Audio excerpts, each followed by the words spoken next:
கர்த்தருடைய பரிசுத்த நாமத்திற்கு மகிமை உண்டாகட்டும்.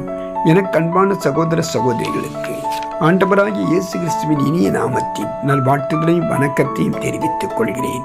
காலைதோறும் கர்த்தருடைய வார்த்தை என்ற தலைப்பில் நாம் வேத வசனங்களை தியானித்து வருகிறோம். இன்றைக்கு தியானத்திற்கு நாம் எடுத்துக்கொண்ட வேத வசனம் கலாத்தியர் 6ஆம் அதிகாரம் 2ஆம் வசனம்.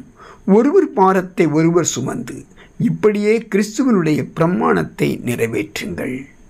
பாரம் சுமப்பவர்களின் தேவையில் ஒரு நம்பிக்கையையும் ஆறுதலையும் வழங்குகிறது.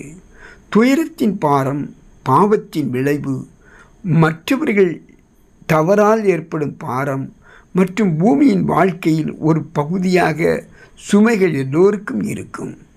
துயரத்தின் பாரம் நிலையானது அல்ல என்றும் கிறிஸ்துவை நம்புவோர் நித்திய ஜீவனை பெறுவார்கள். மற்றவர்களின் பாரம் சுமக்காமல் இருக்க உதவுவார்கள். நாம் ஒருவர் பாரத்தை ஒருவர் சுமக்க வேண்டும். நமக்கு முன்பாக யாராவது பாரம் சுமப்பவர்கள் என்றால் அவர்களுடைய பாரத்தை நாமும் சுமக்க ஆயத்தமாக இருக்க வேண்டும். அவர்கள் மீது கரிசனையோடும் அன்போடும் இருந்து அவர்களுக்கு ஆறுதலாகவும் உதவியாகவும் செயல்பட வேண்டும். ஒரு சிலர் சோதனையில் சிக்கிக்கொள்ளலாம், பாடுகளை அனுபவிக்கலாம். அப்படிப்பட்டவர்களை நாம் சந்திக்கும் போது கண்டும் காணாதவர்கள் போல இருந்துவிடக்கூடாது. அவருடைய சோதனை காலத்தில் நாம் உதவியாய் இருக்க வேண்டும். ஒருவர் பாரத்தை ஒருவர் சுமக்கும் போது கிறிஸ்துவின் பிரமாணத்தை நிறைவேற்றுவர்களாய் இருக்கிறோம். கிறிஸ்துவின் பிரமாணம் என்பது பரிசுத்த ஆவியின் வழிகாட்டுதலாகும். இயேசு கிறிஸ்துவின் அன்பின் வழியை கற்றுக்கொள்வதாகும். இயேசு கிறிஸ்துவின் வாழ்க்கை, அவருடைய சுபாவம் நமக்கு முன்மாதிரியாக கொடுக்கப்பட்டிருக்கிறது. ரோமர் 8:2 கிறிஸ்து இயேசுவினாலே ஜீவனுடைய ஆவியின் பிரமாணம் என்னை பாவம் மரணம் என்பவைகள் பிரமாணத்தினின்று விடுதலையாக்கிற்றே என்று கூறப்பட்டுள்ளது. இயேசு கிறிஸ்துவின் விசுவாசிக்கிற விசுவாசிகள் மோசேயின் பிரமாணத்தினின்று விடுதலை பெற்றிருக்கிறார்கள். அதே வேளையில் கிறிஸ்துவின் பிரமாணத்தை நிறைவேற்ற கடன்பட்டவர்களாயிருக்கிறார்கள். மோசேயின் பிரமாணம் ஜனங்களுக்கு தேவையில்லாத கடின பாரத்தை சுமத்துகிறது.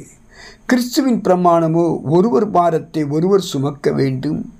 மற்றவர்களிடத்தில் அன்பையும் கரிசனையும் இரக்கத்தையும் காண்பிக்க வேண்டும். தேவனுடைய மக்கள் தங்களுடைய பாரத்தை தனியே சுமக்க தேவையில்லை. 1 பேதுரு 5:7 அவர் உங்களை விசாரிக்கிறபடியால் உங்கள் கவலைகளை எல்லாம் அவர் மேல் வைத்து விடுங்கள் என்று பேதுரு நமக்கு ஆலோசனை கொடுக்கிறார். அநேகர் தங்கள் பாரங்களை நீக்குவதற்காக பல்வேறு முயற்சிகளை தன்னுடைய சுயத்தினால் செய்கிறார்கள். சினிமாவுக்கு போகிறார்கள், களியாட்டுகளில் பங்கேற்கிறார்கள், போதைப் பொருட்களை பயன்படுத்தி உல்லாச வாழ்க்கை பொழுதுபோக்கு மூலம் தங்கள் பாரங்களை நீக்க முயற்சிக்கிறார்கள். பருத்தியில் உள்ள பஞ்சு லகுவாயிருக்கும், ஆனால் தண்ணீரில் விழுந்து விட்டால் அந்த பஞ்சானது தண்ணீரை உறிஞ்சி மிகவும் எடையுள்ளதான பாரமாய்விடும். அதுபோல அன்றாடம்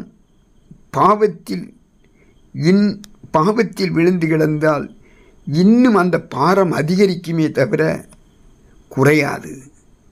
பரிசுத்த வேதாகமம் சொல்லுகிறது, சங்கீதம் 55:22 கர்த்தர் மேல் உன் பாரத்தை வைத்துவிடு, அவர் உன்னை ஆதரிப்பார், நீதிமானை ஒருபோதும் தள்ளாட ஒட்டார் என்று.